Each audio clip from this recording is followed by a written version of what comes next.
uyu munsi twibuka rero ipfa no kuzuka. Wibaza uti none Yesu yazirikino yari umwana w'Imana, nta cyaha yakoze, yari ijambo ry'Imana, ijambo ry'Imana ryamara ukuri.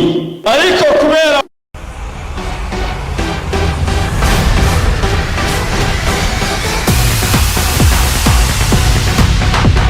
wicoma mbere ugakonja cyangwa ukabira, niko Yohana yeretswe. Kudakonje ntubire, Imana wigira yidahe ikudaho. Yohana rero wacaravuga ati coma, Imana iravuga iti coma ugakonja ugatuma ugwa burundu canke ugakizwa burundu, ugatuma winjira canke ukagenda ugahitamo umugabane wawe, kubera abarunguruka mu bwami bw'ijuru ntibazokwinjirayo.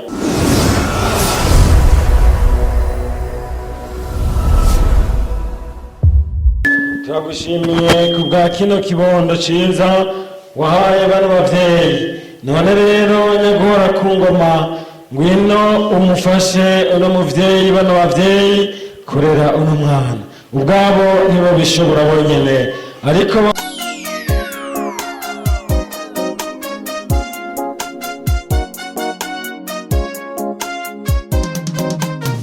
iyo umuntu adafise ibyaha aba afise amahoro, kubera umutima w'umuntu uba mu wa mugenzi we. Rero ibyaha biri ubwoko bubiri. Hari ibyaha dukura mu ibwirizwa rya mbere rivuga ngo ukunde uhoraho n'umutima wawe wose n'ubwenge bwawe bwose. Ivyo ni ibyaha dukorera Imana, ni ibyaha hagati y'umuntu n'Imana. Bisobanura ngo iyo umuntu adakunda Imana aba akoze icaha. Ibindi vyaha ni ibyaha dukura mu ibwirizwa rya kabiri rivuga ngo ukunde mugenzi wawe nk'uko wikunda. Haleluya. Rero umutima w'umuntu uba mu wa mugenzi we. Bwira mugenzi wawe uti umutima wanje uba mu wawe. Haleluya. Rero iyo umutima wawe uba muwi wanje, iyo ugombye kungirira nabi, uwawe ntiwanza kumererwa nabi, kubera umutima w'umuntu uba mu wa mugenzi we. Rero ibyaha biri ubwoko bubiri. Hari ibyaha dukura mu ibwirizwa rya mbere rivuga ngo ukunde uhoraho n'umutima wawe wose n'ubwenge bwawe bwose. Ivyo ni ibyaha dukorera Imana, ni ibyaha hagati y'umuntu n'Imana. Bisobanura ngo iyo umuntu adakunda Imana aba akoze icaha. Ibindi vyaha ni ibyaha dukura mu ibwirizwa rya kabiri rivuga ngo ukunde mugenzi wawe nk'uko wikunda. Haleluya. Rero umutima w'umuntu uba mu wa mugenzi we. Bwira mugenzi wawe uti umutima wanje uba mu wawe. Haleluya. Rero iyo umutima wawe uba muwi wanje, iyo ugombye kungirira nabi, uwawe ntiwanza kumererwa nabi. Nico gituma Yesu yababwiye ati nimugire amahoro, nimukundane, nimugiranire neza, niho muzogira amahoro. Haleluya. Reka noneho turabe ijambo Imana yantumye uyu munsi. Umutwe w'icigwa uravuga ngo reka kurunguruka, ahubwo niwinjire rwose. Haleluya. Mukomere amashyi Imana yacu. Haleluya. Ngo reka kurunguruka, ahubwo injira rwose ushikemwo. Turagiye gusoma mu izina rya Yesu. Yohana igice cya 20, turasoma umurongo wa 3 tugeze ku wa 6. Haravuze ngo nuko Petero arasohoka na wa mwigishwa wundi baja kumva, bombi birukira icarimwe, kandi wa mwigisha wundi asiga Petero amutanga kumva. Yunamye ararunguruka, abona za mpuzu zera derere zirambitseho, ariko ntiyinjira. Maze Simoni Petero arashika amukurikiye, yinjira mu mva, abona za mpuzu zirambitseho. Dukomere amashyi Imana yacu. Haleluya. Imana yantumye ngo wewe urunguruka, injira. Muri kino gihe twibuka icungurwa ryacu, twibuka igihe Yesu Kristo yaba mu ijuru akaza ku isi, akamara imyaka 33, hanyuma abantu twebwe nyene turamubamba. Kandi nta kindi twamuhoye atari uko yaje kuducungura ngo adukure mu vyaha. Ibaze nawe kubamba umuntu yagutumweko. Yesu niwe ngo yari karagenda abona igisagara citwa Yerusalemu, waradukarakirira. Yesu ngo yari karagenda i Yerusalemu ngo abona igisagara ngo aradukararira aturagowe yewe Yerusalemu wica abantu bagutumweko ugahama abakuvugishwa ko ukanka abagukunda. Uyu munsi twibuka rero ifa no kuzuka. Wibaza uti none Yesu yazirikina yari umwana w'Imana, nta cyaha yari yakoze, yari ijambo ry'Imana, ijambo ry'Imana ryamara ukuri. Ariko kubera wewe urimo ikibi, urimo ikinyoma, Yesu arava mu ijuru ati nagiye guhindura ikibi kiri mu rujya muntu gihinduka iciza mukomera abashimana yacu. Haleluya. Ati ndavuye kwa data ngiye mu isi muri uriya mugore, muri uriya mugabo, nkuyemo ikinyoma kiri muri we shiremo ukuri kwawe. Icyo nicyo cyamuzanye. Hanyuma rero abana b'abantu tumaze kumubona, erega icyo bibaza kuri bariki nawe ibyo bamudidije n'iby'umuhoro. Araza agomba kugukuramo ikinyoma, agomba kugukuramo ikibi. Abantu baravuga bati ibyo bintu ntitubyemeye, twaje arwanya ikinyoma kandi twaracimitse mu mitima yacu, akaza ashaka ko tuvuga ukuri kandi natwe ukuri tutagushaka, akaza ashaka ko dukundana kandi twarimitse urwango muri twebwe. Tutegerezwa kumubamba tuvireho. Bisobanura ngo iki? Nawe ugifise inzigo ukayigirira mwene so uyu munsi, nawe uri mu bamubambye, nawe uri mu bamubambye. Uyu munsi bamubamba niho wari uri muri ba bandi bamukubita inyundo muri bya biganza byiwe. Wowe ugifitiye inzigo mwene so, wewe wumva yuko atarukundo ukigirira mwene so, ubwo wewe rero uri mu bamubambye. Uno munsi uragomba kwizera ko yakubambiwe kugira ngo noneho ubuhoho. Rero amaze kubamba ku musaraba ari hejuru ataracika ngo arunama, icyo yaraba ni igiki? Ngo yariko araraba bamwe yagirira neza kera ko ariho bari, yariko araraba bamwe yakiza inzara ko baje kumuraba igihe acikana. Ngo arabye gutya ngo abona nyina wiwe, abona na nyinabo, abona ngo na wa mwigishwa n'undi mugore umwe ngo Mukakiropa niwe yabonye. Abo bantu bane nibo bamukurikiye kugera ku musaraba, ngira ngo nibo bibuka ibyo yabakoreye.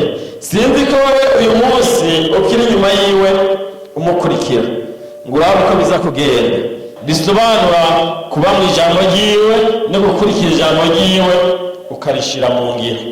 Ko twaje dushashije abantu benshi muri mwebwe uno munsi bambaye impuzu zishasha kubera ari umunsi mukuru wo kwibuka ugupfa n'izuka yiwe. Ubwo aho tuba turiko turibuka wa mubiri waza muri Mariya kugira ngo kibe ikimenyetso cyo gucungurwa kwawe. Ariko Yesu igihe yari Getsemane ariko arasenga ngo aravuga ati umutima urabikunze ariko umubiri wo ufise intege nke. Rero muri bya bice bigize umuntu bibiri, imuhemu yawe n'umubiri wawe, uno munsi ibigaragarira amaso hariho kimwe kiriko kiribuka ugupfa no kuzuka. Umubiri wawe werekanye yuko hari umunsi mukuru kubera wawusize urabambika, ndetse wanateguye n'umunsi mukuru kuko muri mwembi harimo abantumiye. Mukomere amashimana yacu. Haleluya, haleluya. Ariko ikibazo ugomba kwibaza wewe, ya mpemu ya Yesu wayitumiye wewe?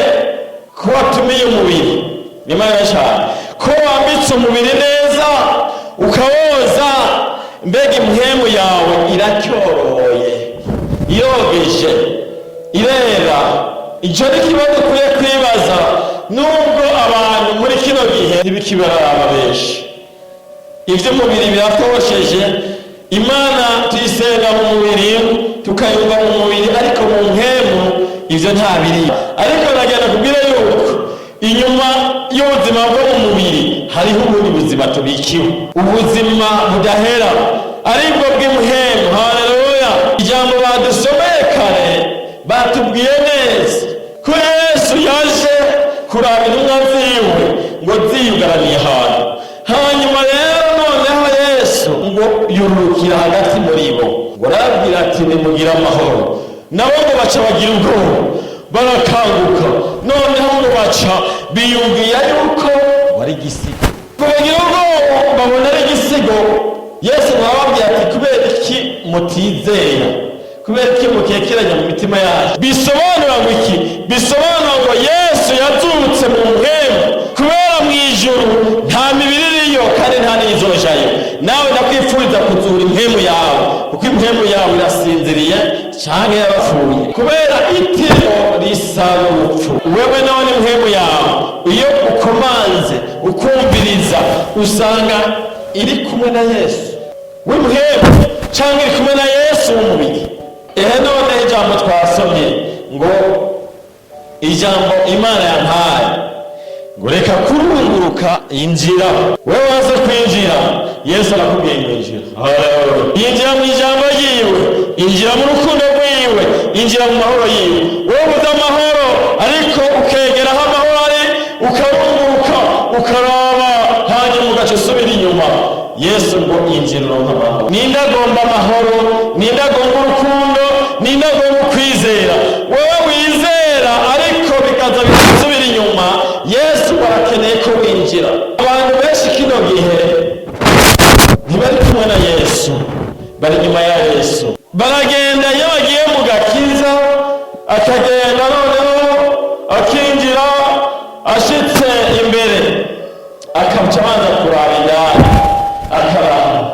Murabizi mu gakiza dusabwa ibintu byinshi cyane, kandi byinshi usanga bigoreye umubiri wacu. Dusabwa kwihangana, Imana ishimwe, haleluya. Tugasabwa kwizera, tugasabwa gusenga, Imana ifasha. Tugasabwa gukunda bene data, Imana ishimwe, ndetse tugasabwa gukunda n'abasi bacu, kubera Bibiliya irambwira ngo umwasi wawe niyasonza umugaburire. Ibyo rero iyo umuntu agiye mu gakiza, iyo agiye kwihana, araza agiye kuraba Yesu, yarunguruka agatangura kubona bya bibazo asabwa gukora, agaca ahagarara, agaca aguma arunguruka gusa. Hama wamubona rero agaca akubwira ati narakijijwe. Umukizwa byamusaba kwihana no guhinduka, ariko icyo gihe rero kubera arungurutse agaca abona ko hari ikindi kintu bimusaba, acahagarika, acahagarara. Ariko Petero waje ntiyarinze kumubaza ngo mbega wowe winjiye. Petero yasanze ahagazeho, ntiyamubajije uko byagenze. Icyo nabonye muri aya majambo ni uko abiruka ubwa mbere bagatangura gushikayo nibo batinjira. Imana irashaka, haleluya. Wewe waje ryari none? Ubona urashikamo? Wewe waje ryari? Ubona warashitseho none?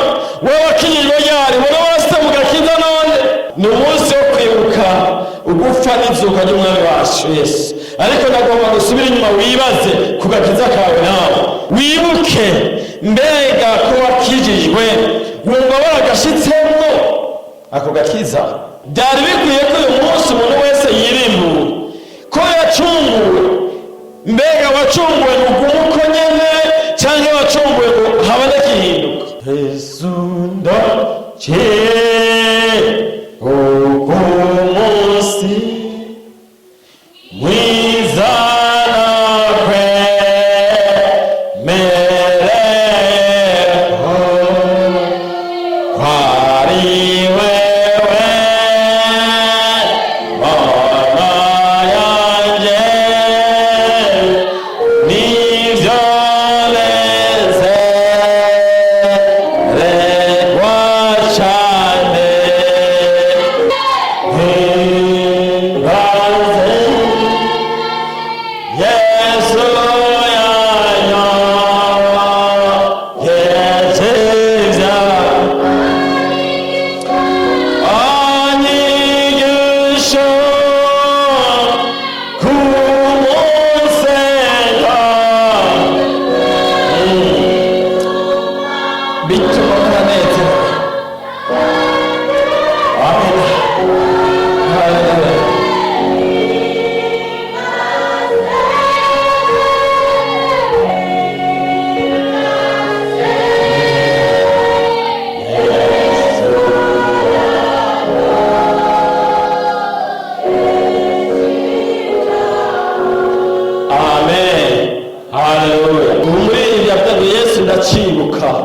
umunsi mwiza nakwemereye ko turi kwibuka icungurwa ryacu. Mbega wewe uribuka umunsi wihana, wa munsi wakizwa ukavuga uti ubuye nahinduye? Niho kiri wewe uno munsi, ibaze mu mutima wawe. Haleluya! Mbega wewe warinjiye cyangwa waje urahagarara hanyuma uguma urunguruka.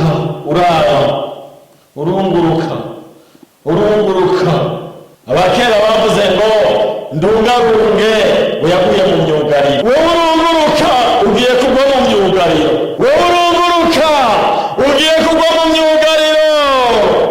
Wewe uri kurarunguruka, Yesu yantumye ngo injira. Ntakeneye abarunguruka, kubera Bibiliya irambwira ngo kudakonja ntudawe, ngira ngo udafa. Ngo icomba mbere ugakonja cyangwa ukabira, niko Yohana yeretswe. Kudakonja ntubire, Imana ngo igira yidahe ikudaha. Yohana rero ngo acaravuga ati icomba Imana iravuga iti icomba ugakonja ugatuma ugwa burundu canke ugakizwa burundu, ugatuma winjira canke ukagenda ugahitamo umugabane wawe. Kubera abarunguruka mu bwami bw'ijuru ntibazokwinjirayo. Ninde agomba kwinjira mu kwizera? Ninde agomba kwinjira mu gusenga nyakuri? Ndagwaye kaza mu izina rya Yesu. Haleluya! Imana igumisha cyane. Urakoze Mana yacu mu ijuru. Aya majambo na yawe, aya majambo ni wowe yumvise ku munsi wo kwibuka izuka ry'umwami wacu Yesu Kristo. Haleluya! Yari yatiriye ibyaha by'abantu, nje gituma ibishengero ryawe rihagurutse kugira ngo noneho, haleluya, abariko bararunguruka byase ko binjira mu gakiza barinjiye mu mva yawe. Ibyo kwinjira mu mahoro yawe barabikuzaniye, bare mu rurerero bakureko iyo mitwaro, kubera baremeye yuko imitwaro yose uzoyikorera. Yikorere rero kuko wabyemeye. Urakoze Mwami Yesu, urakoze kuba turi imitwaro, urakoze kuba remuruye, urakoze kuba akiriye, urakoze kuba wanditse mu gitabo cy'ubugingo. Urakoze mu izina rya Yesu Kristo, amen.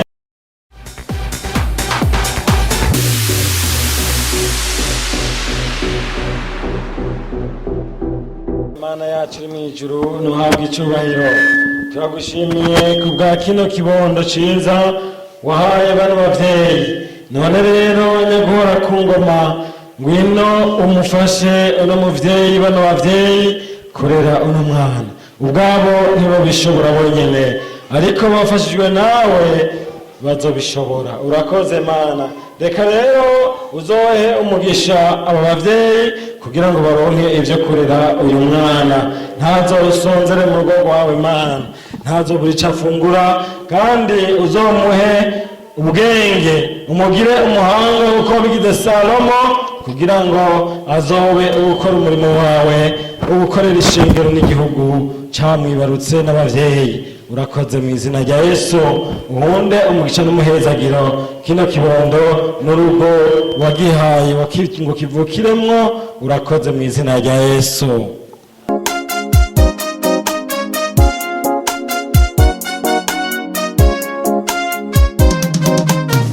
Nyakora ku ngoma uyu mwana wahaye uyu muryango, kugira ngo noneho uyu muryango ubahe ubwenge bwo kurera uyu mwana, kugira ngo bamurerere mu rugo rwawe kandi bazomwigisha ijambo ryawe.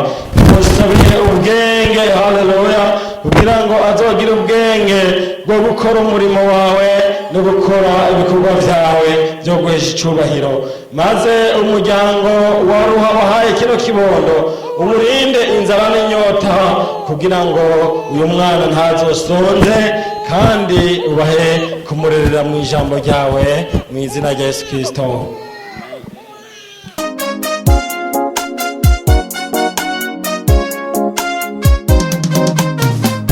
Mana yacu, kuko warabiravye ubona yuko bikwiriye yuko umwana w'umuntu aronka ukurondoka biciye mu buryo wabiteguriyemwo.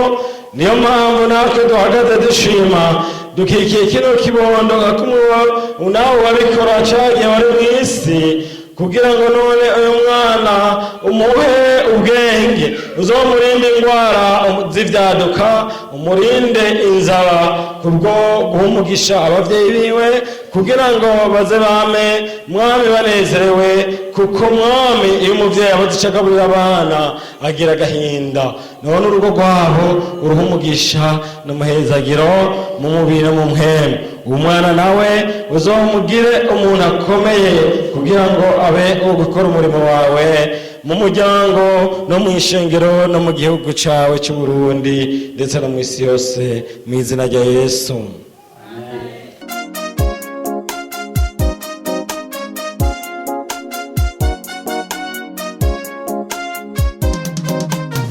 Data wa twese mu ijuru uri Imana yacu kandi Imana y'urukundo uyu mwana tumurambitse kw'ibiganza kumwe wabikora mwami cyagihe wari mw'isi kugira ngo noneho uyu mwana uzomuha umugisha n'umuhezagiro hanyuma mwami urugo wamusizemwo uruha umugisha kugira ngo ntabwesenzere muri urwo rugo uzomuhe gukorera ishengero n'igihugu hamwe n'isi yose mu izina rya Yesu Kristo amen.